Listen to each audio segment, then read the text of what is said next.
Welcome to the show, everyone. I'm joined here today by Erik Voorhees, who is the CEO of Shapeshift. Welcome to the show, Erik. Thanks for having me on.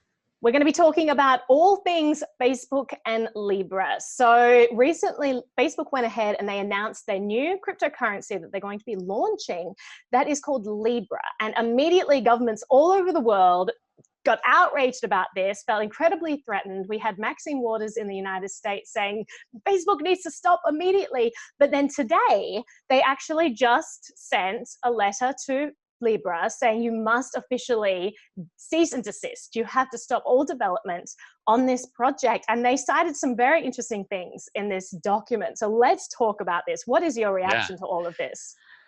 Yeah, well, I have to say that I love seeing how uncomfortable it's made these governments. That's been maybe the best thing about Libra's announcement so far. It's clearly challenging their view that they run how money works and no one else does. And banks just report to them, and so they're in charge of money.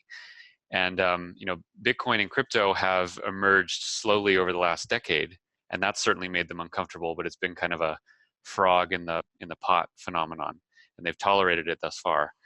Facebook comes along with 2 billion users, and obviously everyone in the world knows who that is. And Libra got a huge amount of attention, and now they're like, "Well, hold on a second. You can't just get all uppity and create a new money on us. We got to talk about this." And of course, in their letter, they talk about every reason why it's bad. You know, everything from privacy concerns to like regulatory nonsense, to the stability of the financial system. All of that is basically cover for them wanting to say, we don't really want you to threaten the dollar. Because if the dollar is not the monetary reserve currency of the world, we can't debase it and we can't steal money from people everywhere, and that's not acceptable. So they sugarcoat it with all the other excuses, and it's been really fascinating to watch them squirm around. It absolutely has. It kind of goes back to what Brad Sherman was saying last month when he actually stood there on the floor of Congress and told people that we need to ban Bitcoin because it undermines the US's global power. It undermines their ability to control the choices of other nations. Yeah, he didn't even try to hide it. And everyone in crypto was like, yeah, it was like the best advertisement for Bitcoin we could have hoped for. And I feel like the people who are going against the Facebook's Libra are kind of doing the same thing because they're talking about how this new, financial powerhouse is going to be started in Switzerland and how this is going to be bad for people. It's because it's not the US and it's not the dollar. And Libra is backed by a number of fiat currencies sort of in a basket. The dollar being one of them, but it's not a one-to-one peg of the dollar. So it's not just a proxy for dollars. And that means that it will ultimately compete with dollars. And that is like an unwritten rule that you do not do. And people have tolerated Bitcoin because they, in their hubris, do not believe that the dollar, the almighty dollar, could ever be displaced by this startup cryptocurrency. But they see Libra as a bigger threat. They should see Bitcoin as the bigger threat, but I'm fine with them not understanding that yet. Absolutely. So they've written this letter to Mr. Zuckerberg, Ms. Sandberg, and Mr. Marcus. We write to request that Facebook and its partners immediately agree to a moratorium on any movement forward on Libra. I like the way they also couch that as we are coercing you to agree with us, to shake our hands so it makes it seem like this is an agreement. You must voluntarily comply, citizen. Absolutely. It appears that these products may lend themselves to an entirely new global financial system that's based out of Switzerland and intend to rival US monetary policy and the dollar. Like they just came out and said that. Yep, they got it. This raises serious privacy, trading, national security, and monetary policy concerns, not only for Facebook's over 2 billion users, but also for investors, consumers, and the broader global economy. Obviously, they're not concerned with privacy. I mean, the greatest intrusion into privacy in the modern world is the federal government. So that obviously is a very silly reason for them to be upset. They're trying to basically frame this as they're looking out for people. Like they want to make sure that the users of Facebook don't have this scary new system and just stick with the old. But of course, if people don't like the scary new system, they don't have to use it. That's what markets are. That's what competition is. And if Facebook does a bad job at providing that service, people don't need to use it. So they're not actually worried about those people not liking the thing, because that would be handled by the market. What they're worried about is people liking it, people preferring Libra over the US dollar. And that's rightly so. They should be very, very frightened about that. This new Libra coin is very threatening to the US dollar. It is very threatening to the United States for a number of different reasons. US dollar, I mean, it stops at the borders, right?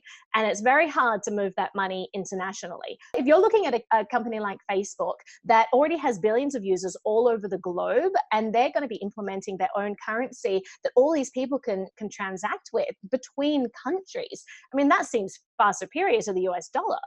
Yeah, well, and also consider the increasing number of countries that have negative interest rates, Mm-hmm. right? So someone in Europe is generally accepting that they're losing a quarter or 50 basis points on their money per year, when they should be earning money if they're lending it out to someone else.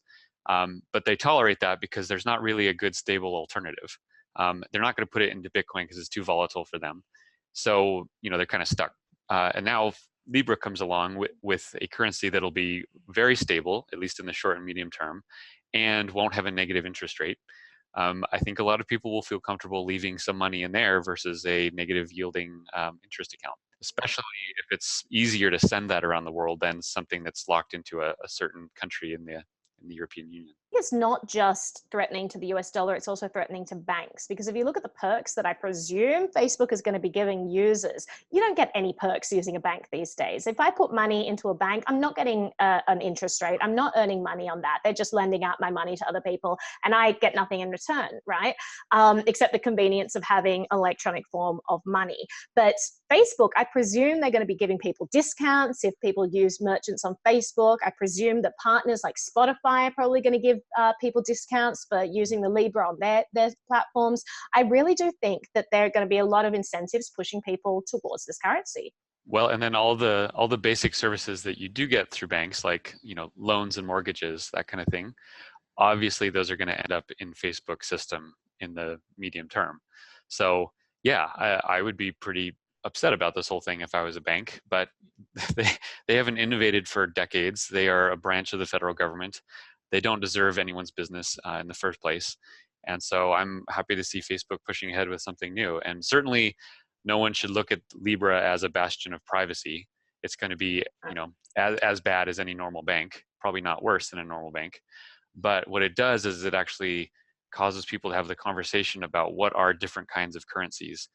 And especially in America, people are so used to just using their default government dollar as money. They haven't thought about, competing currencies and what that actually means and the attributes of money. And Facebook, the Libra project, is going to cause more of that discussion to happen. And that's ultimately a really good thing. And once people are in the crypto ecosystem, it's going to be pretty easy for them to move over into different types of cryptocurrencies. If Libra actually launches, which remains to be seen, like the government may just totally cause the project to be stillborn, but yeah. If they launch, we would love to add Libra to our system and let people trade in and out of other cryptos with Libra. That'd be great. I know that people are giving a lot of pushback to things like that because they're like, oh, Libra, why would we support this? But this is allowing people the ability to exchange it for superior currencies. I think that's a fantastic service. Yeah, and the old mantra rings very true here. The enemy of my enemy is my friend. And Libra is a huge, profound enemy of the US dollar and all fiat generally. And so I think anyone in the crypto world should, even if they don't plan to own it or use it, should at least support it in principle because it will help move the conversation forward. And it makes the whole fiat system more revealed as the losing combatant in what will be a multi-decade competition for the future of money. We've had government monopoly on money for far too long. Now that we have competition is great. So if there are also people entering the competitive space that are inferior to Bitcoin, that's also a good thing because hopefully people will get that market information over time. So you're not concerned with giving people options in their money? Oh no, that's the worst. Options and choices. People can't handle choices, Eric. That's a terrible thing to say. One thing that I do want to mention, they're talking about the risks that are so glaring in light of Facebook's troubled past, where it did not always keep its users' information safe. So they're talking about versus them Yeah, you think about all of the hacks that happened to JP Morgan and, TD Bank, like all of these companies do not keep our information safe. We're obligated to trust these organizations with our information and they don't look after it. And yet they now have the gall to go after Facebook and say, you don't keep information safe. So how do we trust you? I'd like to see them calling out, Chase for doing the same thing, or I'd like to see them not forcing banks into these Yeah. crazy KYC apparatus where Yeah. It's worse. It's worse than, it's not just that the government itself does a bad job of protecting the data they have. They force the entire financial industry to take that information from customers, intrinsically endangering them through that process. So they compel a whole industry to make people more vulnerable. And then they go out and yell at Facebook for right. for maybe not protecting people's privacy as much as they want. It's the height of hypocrisy, and everyone that follows this stuff is completely laughing at them. Yeah, it's completely ridiculous, and I hope that if anything, this gets people talking about why financial privacy is important. Because we talk about Facebook, it's bad with data, we don't want it selling this information. Meanwhile, the entire banking system has been doing the same thing. That's part of their business model, selling our data. No one mentions it. So maybe this will actually get the conversation started about why this is an important topic.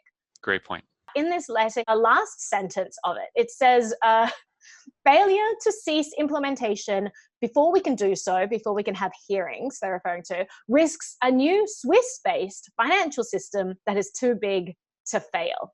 What are your thoughts on that final sentence, Erik?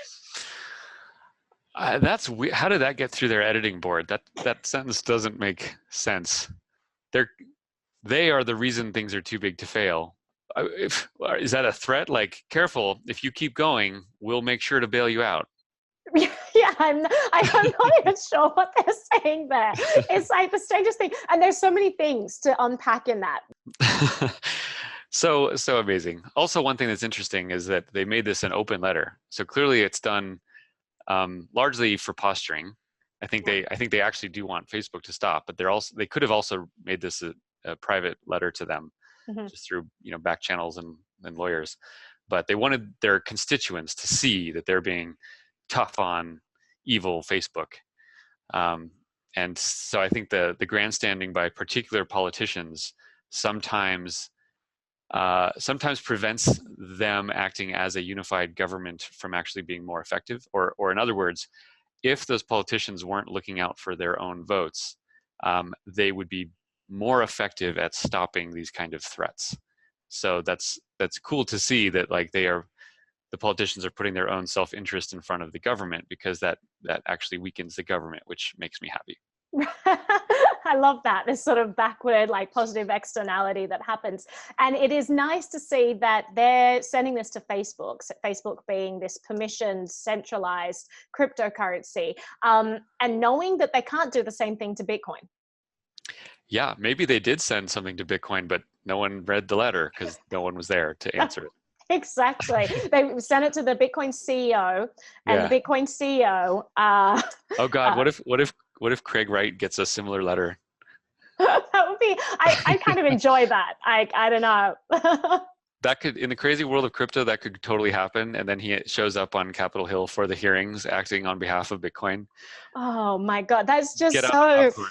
That's so like. I don't know whether to laugh or cry about all of these things, but crypto is definitely enjoyable. What I enjoy more than most is just seeing everything get shaken up, because we just have this bad habit of accepting the status quo far too often and not questioning systems that are in place. For example, the government wanting all of our financial information at all times. This was not the case 50 years ago. This KYC as we know it today did not exist 50 years ago. Yet it's just so routine and normalized, we just take it for granted. So I really like seeing new systems come up that make us question some of the things that are in our everyday lives that people don't talk about. So we'll have to see what happens with this and what kind of battles ensue. Yeah, I'm thrilled about it. I love the whole project, and I think it's just gonna, it's turned the heat up in the whole crypto world up a notch. So let's see how it goes. Absolutely. Well, thanks so much for chatting with me, Erik. I appreciate your time. Yeah, thanks.